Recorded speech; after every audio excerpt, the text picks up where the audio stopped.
As we head into the latter part of March, time for another update from the city of New Hope. The mayor is with us, Kathi Hemken. Welcome, Mayor. How are you today?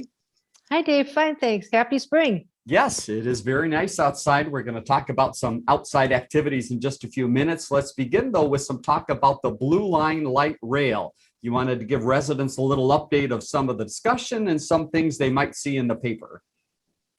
Well, the Blue Line is actually an extension of the Blue Line that goes from Target Field south. So this is the Blue Line coming north.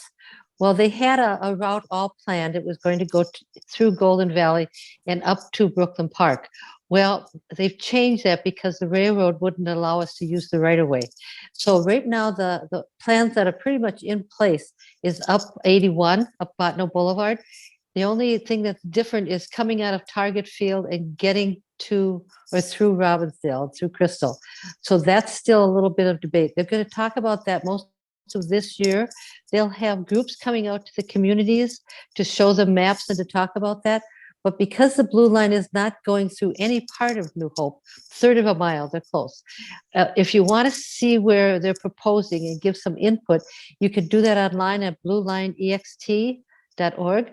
Or you can go to you'll see where one of the meetings are in Robbinsdale or Crystal, where they'll have big maps and you can see. We did this 9 years ago. We thought we had the route planned, but we didn't. So they're in the process of collecting data, mostly from the Target Field out past Crystal. After that, it's on 81, and pretty much that line is set there because they know they can just go up our own highway. So. Very good. So more information, again, available on that website through the Light Rail Blue Line Coalition. Let's talk about West Metro for a few minutes. What is the latest there? How are they doing as far as getting back to a little bit of normal operation? Well, through this pandemic, our fire chief made the decision to have a duty crew where there would be 4 firefighters on duty 24 hours a day. Well, the reason she did that is to minimize COVID. So in case one of them had it, we might have 4 that are in quarantine, but we wouldn't have the whole department. Well, starting April 1st, she's going to go back to the way it was, the on-call. You'll still get the same service. You won't notice anything different, except the fact that instead of having 4 firefighters there all the time, there'll be the chief and the couples that are there. But so they'll go back to doing what they were doing before. Always, if you have an emergency, call 911, and our fire department will be there. Another good sign that things are maybe slowly but surely getting back to normal. A lot to talk about in community development. Let's begin with a few projects that might be coming up. One is with the New Hope Church, one of their buildings, and then another with Pub 42. Give us that update. Well, there's a building on 47th and Zealand. It's an auxiliary building to the New Hope Church. They're considering turning that into a Spanish immersion elementary school. So, of course, they have to get a conditional use permit to do that. So they're in the process of applying for that. The other thing that's coming to the Planning Commission, or to the council actually, it's been through the Planning Commission, is Hy-Vee is putting the kiosk for pickup out on the west side of their building. Originally in 2019, they had 3 lanes out there. They're going to change that to 4 because they're finding that that's really pretty a popular item. And the other thing that'll be different, they were going to fill the orders from a warehouse. They're now going to fill them in store. So they'll call in, or you go on your computer, you order your stuff, you pull up to one of these kiosks, they put it in your car, and you're off. So we'll look for that to come. There'll be a little disruption. And I know there's a lot of disruption inside Hy-Vee right now because they're redoing the inside of stores just to make things a little bit more convenient. They don't seem more convenient at the moment, but when they're done, I'm sure they will be. My goodness, it seems like it was just built, doesn't it? It does. It does. Let's talk about Pub 42 real quickly. That is a longtime business in the area. I understand they may have some discussion about outdoor seating. Well, they wanted to do some outdoor seating while the pandemic was going full force, so we had to be distanced. But that wasn't working like they wanted it to. So now they're asking just outdoor seating to put an addition on somewhere. I don't know if they'll go to the front or more to the side, but more outdoor seating because that seems to be real popular in the summer there. So that'll come to the city council too this week. Another item we want to update residents on is something you may have heard about through the newspaper or through CCX Media called Just Deeds. Mayor, what is Just Deeds and how might it in any way affect New Hope or surrounding communities? Well, many, many years ago, they put covenants on people's property statements that said they weren't allowed to sell to some people. Well, those covenants were discovered. They haven't been enforced for quite a while, but they're still on the deed. So now what Just Deeds are doing is trying to find those deeds and take that covenant off that. New Hope is part of the 6 cities that are part of this collaboration, but we don't have any Just Deeds. But we just wanted to make sure that people understood that we were supportive of this. And this is a process that's going on, and it doesn't cost anything to have it removed, but we don't have any in New Hope, so we don't have to worry about that. But with pretty noble adventure they're going into on that one. Mm-hmm. Scattered site housing, we keep you up to date on what is happening with some of the properties. Let's begin on Louisiana. What is the news on that property there? Well, that's the one right behind Cook Automotive. They originally thought it was going to sell for $380. The price is $409 on MLS now. So the framing's all in, the windows are in. They're just looking for a buyer. Let's move over to Aquilla then. What is the latest on that house that I know has been in process for a little bit for the city to secure? That's the house that had the fire. And of course, the kids got the house that they had to do the insurance and all that other stuff. So we actually now have signed on the property. So for $73,000, we bought the property. After it's all closed, we'll have a demolition team come in and they'll remove anything that's hazardous, and they'll tap the wells, and they'll just put new, whatever has to be done to make the land nice for the developer. And then we will sell that land to a developer and they'll put a house there. Something is going out, I think this week, to the neighbors to just give them an update on what's happening. Very good. Another residence is on Pennsylvania that we have been following, and this might be moving through the process and might be the site of some additional training. Is that correct? It is. The fire department likes to use these vacant houses to go in and just do some training. They're not burning the house. They're just going into doing the training.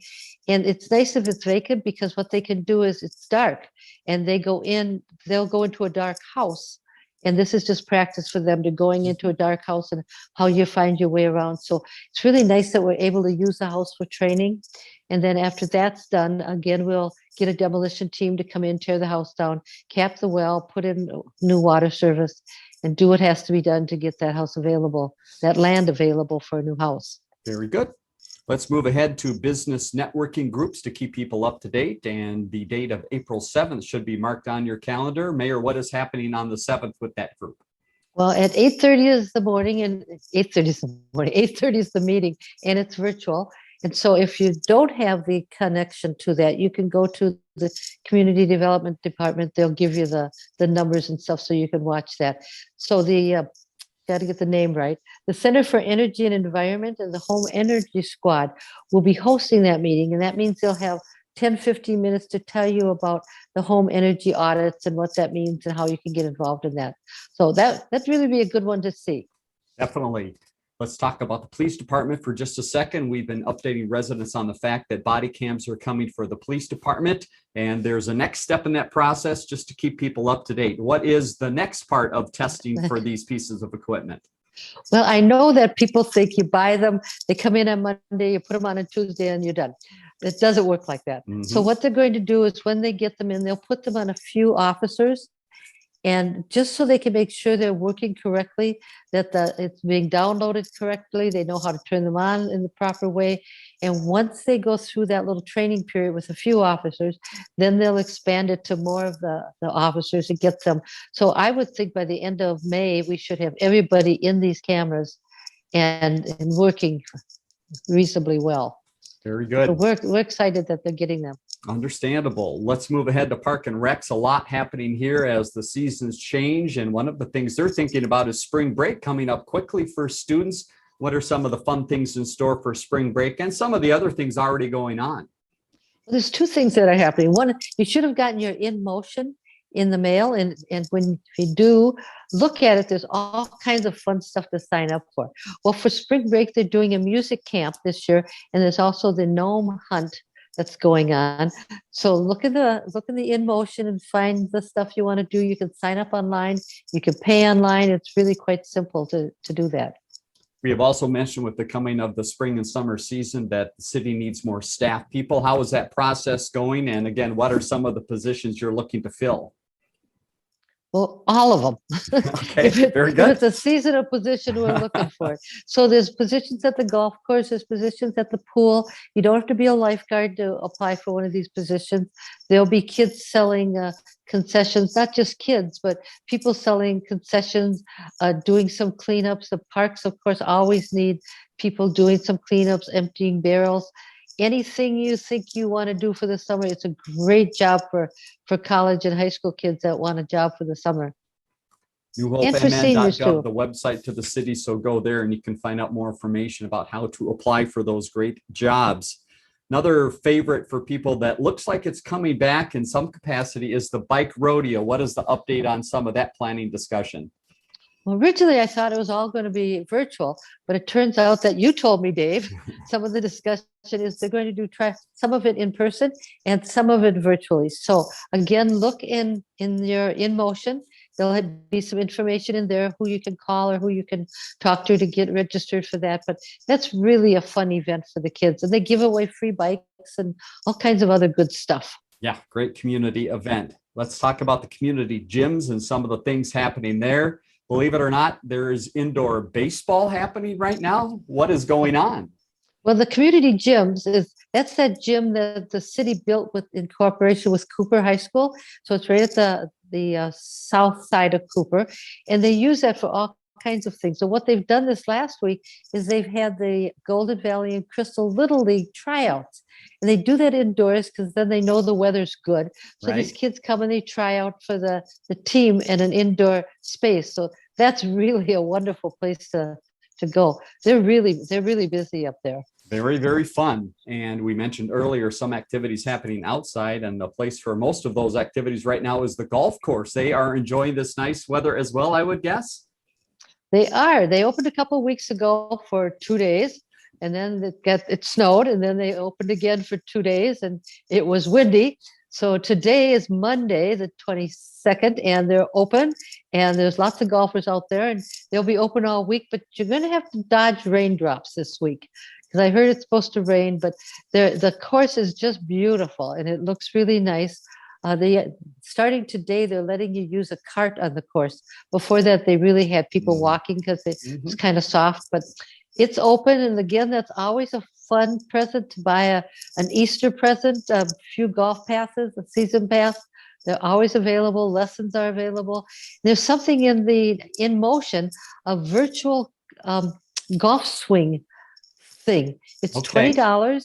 You watch a movie on how to take a virtual swing and hopefully to improve your golf swing. Then you get a hot dog and chips for $20. We all could use a little help with the game of golf, couldn't we? One other thing to mention is the facility itself. The golf clubhouse is used for many other things just than golf. And I understand people can start booking that now. Is that correct?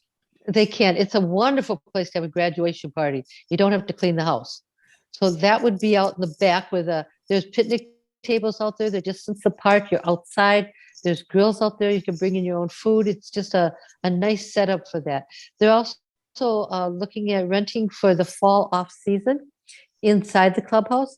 They don't rent the inside of the clubhouse out during the golf season because it's just too busy with golf. So if you're looking to rent the golf course, get in line now to do that. Makes sense. Let's head over to the ice arena. We thought the golf course was busy, but the ice arena was especially busy because they had little skaters out there. What happened recent weekends? Well, the little guys, and I mean really little, like 5, 6 years old, they're called the mites, and they had their wrap-up tournament this weekend, which was really kind of fun. And they bring in food trucks. It's just like a little party atmosphere for these kids. So they're really busy. Now the high schools are done with their leagues, so they're not playing there, but the adults are still playing there. Their hockey, they have hockey tournaments. And of course, open skating on Fridays and Sundays, and you can go online to find out when that is. You do have to sign up online for that open skating because they need to keep control of how many people are in there. But it's really a nice, fun thing to do when the weather's just a little rainy outside. Very good. Maybe this week. And final note is let's hop over to the pool and activities continuing to happen there. And one of the things is annual pool passes. I understand the selling is going well. Give us an update on the pool.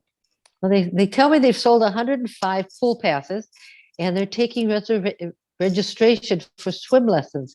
And they have 112 kids signed up for that.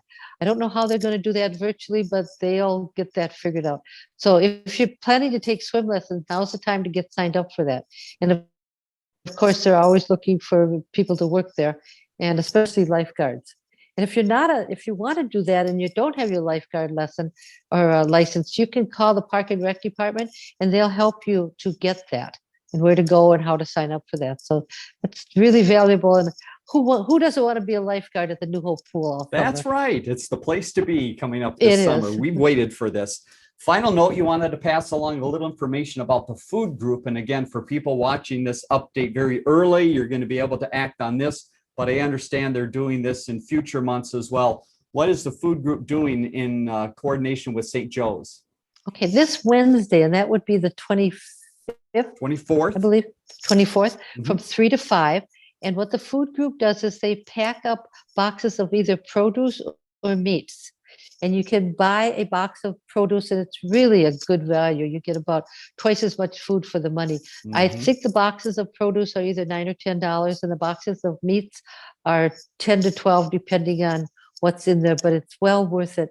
And what you do is you just pull up into St. Joe's South Lot, and there's somebody there that'll take your order, and then you pull ahead and you pay for it. They put it in your car, and off you go. And you can pay by credit card or check or cash. It's really a nice way to get some food.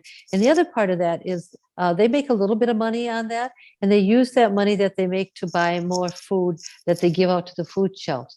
So the food group isn't actually a food shelf. What it is it's a distribution center. But because they get all of this bulk food in, they're able to sell these boxes to people. They used to have something called Fair Share, and they don't have that because of COVID. And instead of that, they're having these boxes of produce you can buy. So it's a pretty busy time at St. Joe's between 3 and 5 on Wednesday. Well, very busy as well in the city of New Hope with a lot going on, as you just heard. And again, if you want to catch up on more information about what we just talked about or things coming up, newhopemn.gov is the place to go. Mayor, thanks again for your time today, and we look forward to talk to you again next week. See you then, Dave. Learn more about The Connection at ccxmedia.org and follow us on social media.